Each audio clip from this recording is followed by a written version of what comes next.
High in the Andes, above the clouds, lies a city no one even knew was missing.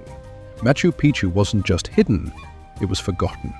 For nearly 400 years it sat empty, silent, overgrown by jungle, untouched by conquerors. Until 1911, when a local farmer showed a Yale explorer the trail, and the world finally remembered what the Incas had left behind. The Inca Empire was one of the most advanced civilizations in the Americas.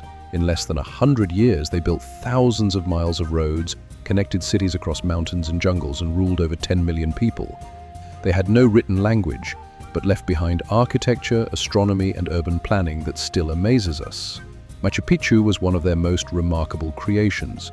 Built in the 15th century, it was a marvel of engineering.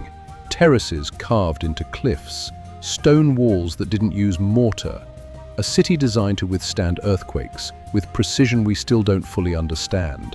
But what was it? A royal estate, a sacred retreat, or something else entirely?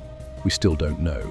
What we do know is this: Machu Picchu was built by hand, stone by stone, with tools no more advanced than bronze. The stones fit so perfectly that not even a blade of grass can slip between them. No wheels, no cranes, just knowledge, labor, and a deep connection to the land. And look at where it was built, nearly 8,000 feet above sea level. It's surrounded by steep cliffs, rivers, and mist. This wasn't just a settlement, it was a statement, a place of power, aligned with the stars, isolated but intentional. When the Spanish invaded Peru, they never found Machu Picchu. And maybe that's why it survived. No churches were built here, no gold stolen, only silence and stone. Today, Machu Picchu is one of the most visited sites in South America.